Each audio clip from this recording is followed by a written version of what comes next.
Bismillahirrahmanirrahim. Assalamualaikum warahmatullahi wabarakatuh. Perkenalkan, nama saya Adli Arbadiansah. Saya mahasiswa Teknik Informatika, Fakultas Teknik, Universitas Islam Riau. Di sini saya membuat sebuah video yang mana untuk menjelaskan tentang sistem informasi manajemen IT cost berbasis web dengan metode waterfall. Yang mana tugas ini bertujuan untuk memenuhi tugas mata kuliah rekayasa perangkat lunak dengan dosen pengampu Bapak Rizky Akbar Ramadan, Eskom Mkom CIP. Baik, sebelum memasuki penjelasannya, saya ingin memperkenalkan teman-teman saya, yaitu teman dari kelompok 7 dan serta tugasnya. Yaitu yang pertama, saya sendiri Adli Arbadiansah. Di sini tugas saya dalam sistem ini membuat desain, membuat activity diagram, dan IRD. Yang kedua ada Agung Setiabudi, yaitu analisis dan membuat hierarchy chart. Yang ketiga itu ada Budi Sutomo Atmajaya, analisis dan membuat diagram konteks. Yang keempat Erwin Yulandra, membuat DFD. Yang kelima Robi Effendi, membuat use case diagram.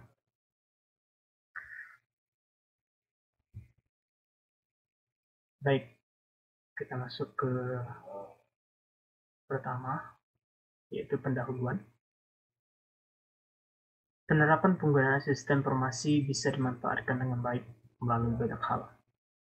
Salah satunya penerapan sistem informasi dalam dunia bisnis yang dapat membantu para pelaku bisnis dalam melakukan pengelolaan dan penyebaran informasi untuk mencapai tujuan bisnis yang diinginkan. Nah, di sini kami mencoba yaitu membuat sebuah sistem aplikasi yaitu tentang sistem informasi manajemen IT cost, yang mana tujuan dari sistem ini untuk memudahkan pemilik kos dalam pengolahan dan pembayaran kos.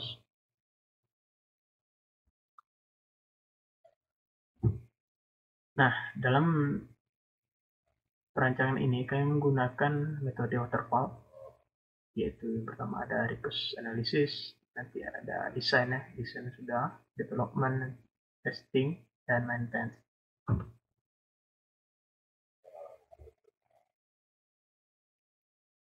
Diagram konteks. Oke, saya akan jelaskan. Di sini di dalam sistem informasi manajemen IT ada dua entitas, yaitu yang pertama ada user dan admin. Jadi user akan menginputkan data registrasi ke sistem, nanti meminta data registrasi ke admin, nanti admin akan membagikan data registrasi, username dan passwordnya. Jadi sehingga user bisa masuk ke dalam sistemnya.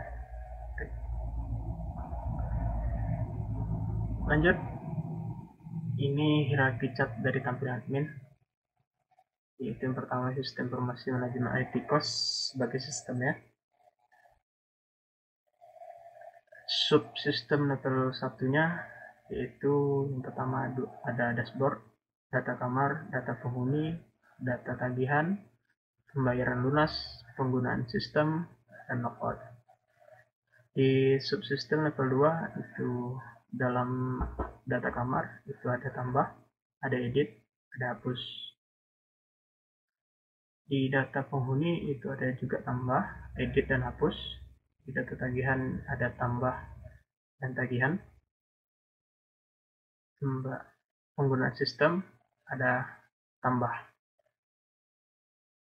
Baik, kita masuk ke di level 1, yaitu yang pertama itu admin. Di sini ada dashboardnya sebagai level 1 ya. Di kedua itu ada data kamar. Di data kamar kita simpan itu nanti di tabel kamar ya. Jadi ini sebagai tanda tabel. Ini nanti ada query ya. Yang ketiga ini data penghuni. Jadi nanti disimpan di tabel penghuni. Yang keempat data tagihan. Jadi disimpan juga nanti di tabel tagihan. Ini sebagai query di sini nanti pembayaran lunas. Yang keenam itu ada pengguna sistem. Jadi di sini juga disimpan, nanti kita simpan di tabel admin. Yang ketujuh itu logout. Baik, kita lanjut ke DFG level 2 proses 2. Itu yang pertama tadi ada tambah, ada edit, ada hapus. Jadi tambah 2.1 di tabel kamar, jadi bisa menambah data kamar nanti. Bisa kedua edit, bisa mengedit. Juga kita masukkan ke tabel kamar. Query nanti di query tabel kamar. 2.3 hapus tabel kamar juga. Jadi bisa menghapus. Di level 2 proses 3 yaitu juga ada tambah, ada edit, ada hapus. Yang pertama itu tambah. Jadi kita bisa menambah di tabel penghuni, juga bisa mengedit di tabel penghuni, juga bisa menghapus di tabel penghuni. Admin ini di level 2 proses 4, yaitu yang pertama tambah, yang kedua tagihan. Yang pertama tambah, jadi kita bisa menambah di tabel tagihan. Yang keempat 4.2 itu ada tagihan. Jadi kita bisa melihat tagihan di tabel tagihan.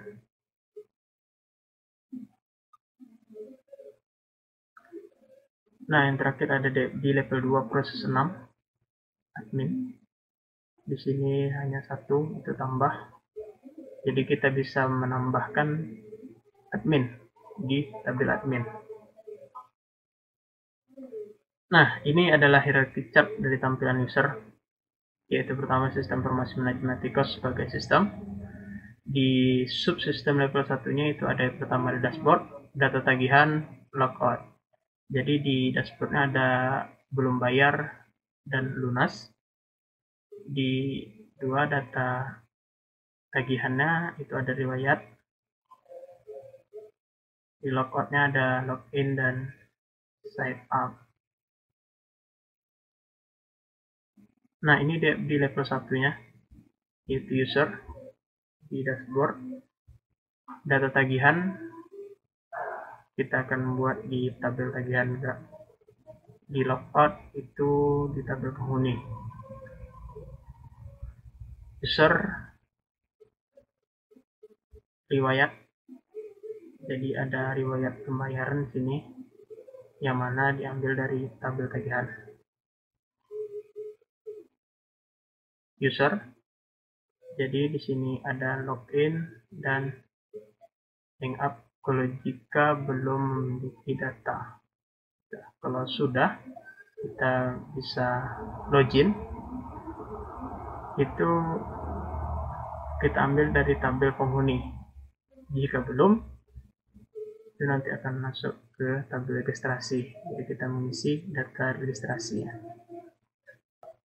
Nah, ini ada use case diagram sistem informasi manajemen ITKOS.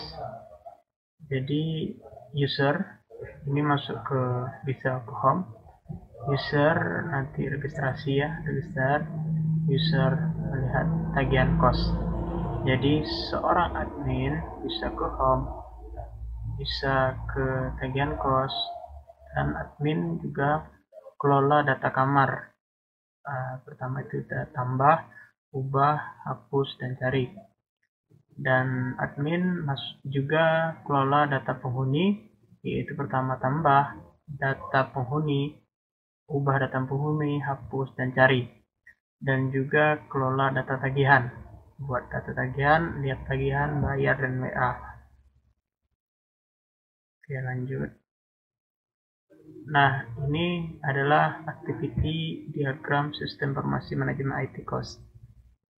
Jadi, admin, ini star. Jadi, kelola data registrasi, dan user isi data. Setelah user isi data masuk ke kelola data penghuni oleh admin. Setelah itu masuk ke kelola data tagihan dan akan keluar tagihan untuk si user. User membayar laporan pembayaran dan cetak laporan dan selesai. Nah, ini adalah Entity Relationship Diagram atau ERD.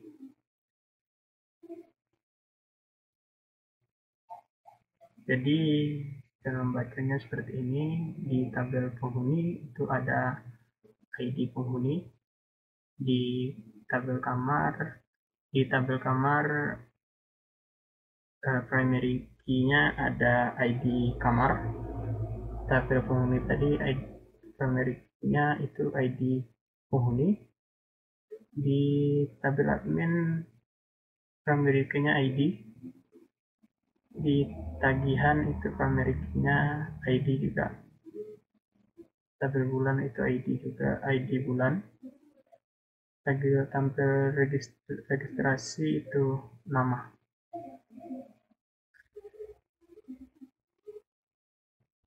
Jadi nanti tabel penghuni dan memiliki satu penghuni memiliki satu kamar gitu bacanya. Jadi one to one. Kamar dikelola banyak kamar dikelola oleh satu admin. Jadi many to one atau one to many. Admin mengelola tabel prestasi, satu admin mengelola satu prestasi berarti one to one.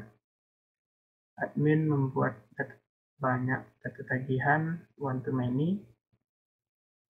Nah, ini satu tampil tagihan mengambil satu tabel bulan, yang mana tabel bulan ini untuk mempermudah saja kita untuk mengambil bulannya. Jadi kita masukkan sini bulannya sebagai foreign key di tabel tagihan.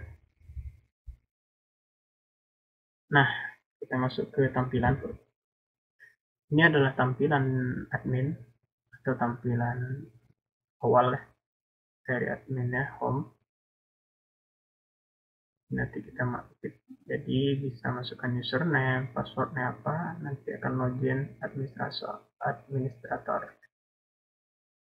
Kedua ada ini dashboardnya itu. Nah, ini 4222 ini hanya sebagai contoh saja. Tidak, saya membuat ini menggunakan Photoshop, Adobe Photoshop CC 2019. Ini hanya sebagai contoh saja ya. Bukan ini sudah mempunyai data, bukan. Jadi ini sebagai contoh jika nanti ada datanya gitu. Jadi akan masuk di sini. Ada 4 kamarnya, jumlah kamar gitu. Ada 2 akun penghuninya, ada 2 belum bayar, 2 belum lunas. Ini hanya sebagai contoh saja. Nah, ini tadi sistem informasi yang di data kamar. Jadi di data kamar ada data kamarnya, ada 6 ya. Jadi ada kasur, lemari, wifi. Jadi yang pertama itu nomor, ada ID, lantai, kapasitas, fasilitasnya apa, tarifnya berapa. Nah, di aksi ini, jadi aksi kita bisa mengedit dan menghapus, dan juga membuat data kamar lagi gitu. Nah, ini adalah tambah data kamar, ID kamar, lantainya berapa, kapasitasnya berapa, fasilitasnya berapa, tarif per bulannya berapa. Nanti simpan. Nah, data penghuni. Nah, ini juga sebagai contoh saja jika ada nanti penghuninya gitu. Jadi bukan ini sudah ada penghuninya di dalam sistem ini, bukan. Ini hanya rancangan awal. Ini sebagai contoh saja jika nanti ada penghuninya. Jadi jika ada, dia akan masuk ke nomor yang berapa, ID-nya berapa gitu ya, namanya, alamatnya, nomor HP-nya, registrasinya, kamar, dan aksi. Di aksi juga ada edit dan hapus. Nah, di sini juga bisa admin juga bisa melakukan tambah data penghuni. Nah, di sini tambah data penghuni, ID penghuni, nama, alamat, nomor HP, tanggal registrasi, dan kamar.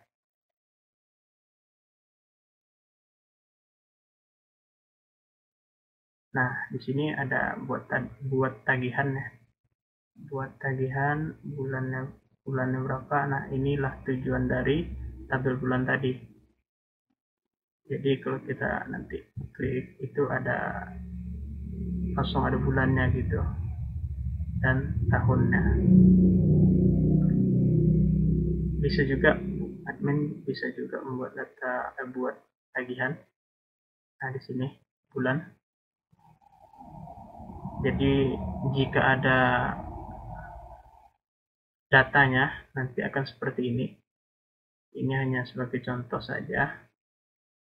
Jika nanti ada datanya akan seperti ini tampilan sistemnya gitu. Jadi ada nomor, ada ID penghuninya, ada nama, kamar, dan tagihan.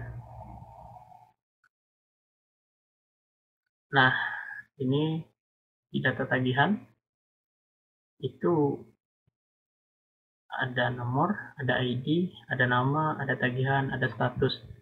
Nah, jadi jika nanti penghuni belum membayar tagihannya, dia akan masuk statusnya belum bayar gitu. Dan jika sudah aksinya, kita akan bentuk centang. Di sini ada centang biru yang sebagai membuktikan kalau dia sudah bayar. Jadi nanti si penghuni akan bayar ke adminnya. Jadi jika sudah membayar, maka kita akan checklist. Nah, jika belum, kita bisa menggunakan aplikasi yang populer sekarang, yaitu WhatsApp. Kita bisa menggunakan ini sebagai peringatan gitu, atau kita memperingatkan kepada penghuni tersebut kalau belum membayar tagihan. Oke, nah ini lunas. Ada lunas nomor, sini juga nanti ada nomor penghuni, bulan dan tahun, tagihannya berapa, statusnya lunas gitu. Nah, sini adalah tanggal pembayarannya. Nah, ini aksinya, aksi dalam membuat stroke ya. Nah, ini stroke dalam pembuatan stroke pembayaran. Jadi ini contoh saja sebagai stroke pembayaran. Itu yang pertama ada penghuni, kamar, bulan atau tahun, tagihannya, statusnya, dan tanggal bayar. Nah, yang ke-6 itu ada pengguna sistem. Jadi di admin itu bisa menambah data adminnya. Jadi di sini ada nama pengguna gitu ya. Ada namanya nanti, username-nya, dan passwordnya. Ya sudah, tinggal simpan. Oke. terakhir itu tampilan user. Nah, di tampilan user, jika kita sudah mempunyai data atau sudah melakukan data registrasi, kita bisa masuk sebagai username apa dan passwordnya apa yang telah dikasih oleh adminnya. Jika belum, kita masuk ke sini, ada button atau tombol daftar, kita bisa klik itu. Nanti akan masuk ke registrasi calon penghuni. Jadi nanti kita diminta nama, alamat, nomor HP, kamarnya. Kita dipilih, suruh pilih kamarnya gitu ya. Nanti registrasinya tanggal, ini DD berarti tanggal, bulan, dan tahun. Nanti langsung kita klik daftar. Nah, ini tampilan dashboard dari penghuni. Jadi di dashboard ada belum bayar dan lunas. Nah, maksud dari satu ini dan dua ini hanya sebagai contoh, bukan saya membuatnya sudah menggunakan framework atau apa gitu ya. Saya hanya membuatnya ini saya desain ini sebagai contoh saja. Jadi kalau belum, nanti akan muncul satu belum bayar gitu. Jadi jika sudah contoh 2 lunas. Jadi ini ada riwayatnya. Nah, lanjut di data tagihan. Di data tagihan, nah ini tadi status tadi belum bayar gitu. Jadi kalau si user ini sudah melakukan pembayaran, dia akan berubah statusnya di sini sebagai lunas. Baik, itulah penjelasan dari saya tentang sistem atau aplikasi yang kami buat, yaitu sistem informasi manajemen IT cost. Lebih kurang kami mohon maaf. Wabillahi taufiq wal hidayah. Assalamualaikum warahmatullahi wabarakatuh.